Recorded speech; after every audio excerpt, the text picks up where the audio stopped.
What's up guys, it's me NZ, and now I'm about to make a video tutorial on a buffer reader and buffer writer.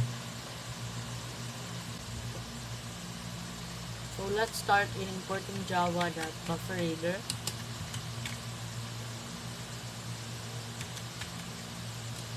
Then next is import java.io.filereader para ma-read ang mga contents file. Then next is import java.io_exception. So this exception is thrown if an input or output operation fails. Then create a class.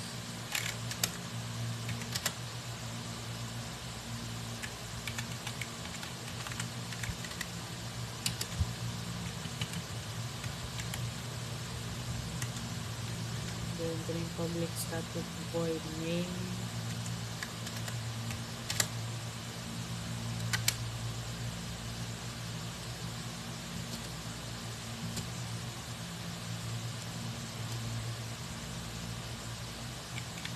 Then magbotag ka ng specify sa ito ang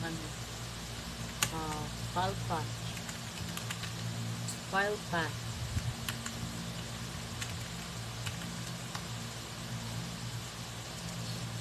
So kani nga string variable kay mo na siya nag-hold sa path sa atong file na gusto na kay pa-read. So proceed sa gamit tag try or catch and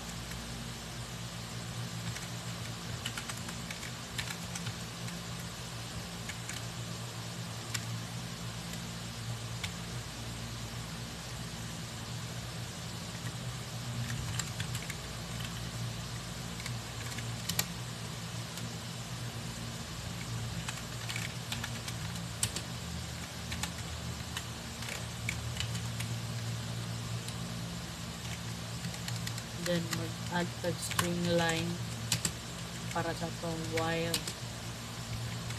So kaning string line mo siya declare sa string variable line na magunit sa each line nagikan sa file.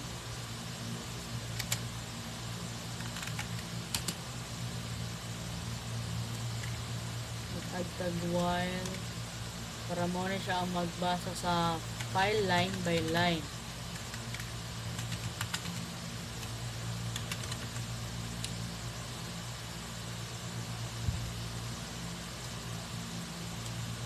So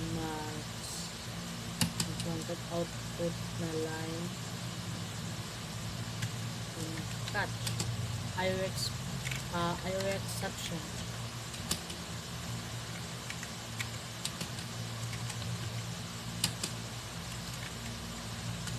So diri sa catch no kay diri niya ginasalo ang mga exception na malabay gikan sa file during file reading process.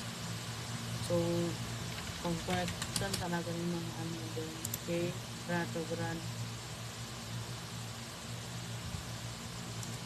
Okay.